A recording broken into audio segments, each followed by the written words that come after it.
Dilansir dari aladokter.com, demam berdarah memiliki 3 fase, yaitu fase demam, kritis, dan pemulihan. Ketiga fase demam berdarah ini penting sekali untuk dipahami agar dapat dilakukan penanganan yang optimal. DBD menginfeksi manusia melalui gigitan nyamuk betina Aedes aegypti. Jika tidak ditangani dengan benar, penyakit DBD dapat menyebabkan pendarahan yang dapat mengakibatkan syok dan kematian. Inilah fase-fase demam berdarah Dengue. Pasien demam berdarah Dengue biasanya akan mengalami 3 fase, mulai dari gejala munculnya untuk pertama kalinya hingga pemulihan. Berikut adalah ketiga fase demam berdarah tersebut. Yang pertama adalah fase demam atau febrile phase. Pada fase ini, pasien akan mengalami demam tinggi hingga 40 derajat Celcius yang berlangsung selama 2-7 hari. Selain itu, pasien juga akan mengalami beberapa gejala lain seperti mual, muntah, sakit kepala, sakit tenggorokan, muncul bintik-bintik kemerahan di kulit, serta nyeri otot, tulang, dan sendi. Dalam fase ini, dokter akan memantau jumlah keping darah atau trombosit. Karena biasanya jumlah trombosit mengalami penurunan dengan cepat hingga kurang dari 100.000 mikroliter darah. Penurunan jumlah trombosit ini terjadi dalam waktu singkat, yaitu 2-3 hari. Yang berikutnya adalah fase kritis atau critical phase.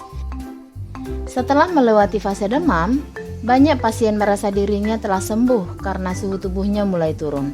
Padahal ini justru fase demam berdarah yang paling berbahaya, karena kemungkinan bisa terjadi pendarahan dan kebocoran plasma darah yang akan menyebabkan syok dan berpotensi mengancam nyawa.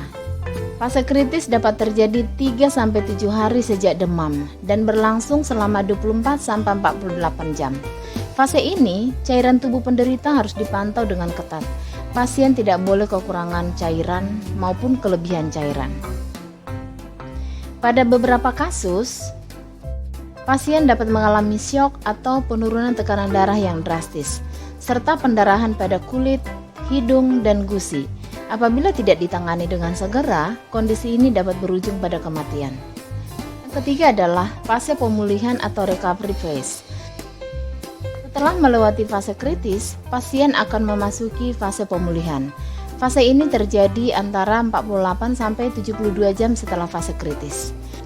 Lalu bagaimana caranya supaya trombosit darah tidak turun terlalu rendah?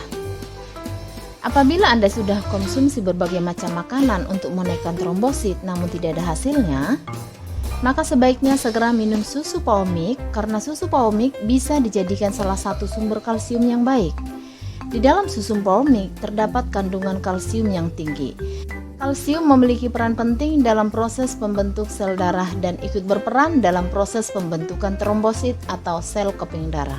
Susu PAOMIQ mengandung kolostrum dan di dalam kolostrum ada zat sitokin.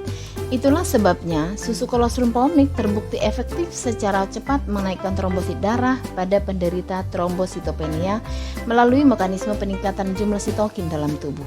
Di dalam tubuh, sitokin berperan meningkatkan kekenyalan pembuluh darah sekaligus mengaktifkan sistem pembekuan darah. Susu kolostrum PAOMIQ ini tidak hanya bisa meningkatkan trombosit dengan cepat, namun juga bisa mempercepat penyembuhan penyakit. Karena susu ini kaya akan kandungan imunoglobulin G yang merupakan faktor utama kekebalan tubuh.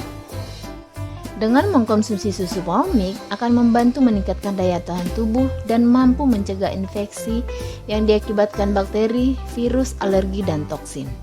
Susu ini aman dikonsumsi untuk segala usia, baik itu bayi, anak-anak maupun orang tua. Karena susu ini terbuat dari susu sapi yang baru melahirkan, tanpa ada zat-zat kimia lainnya dan aman dikonsumsi dalam jangka panjang. Terima kasih dan salam sehat.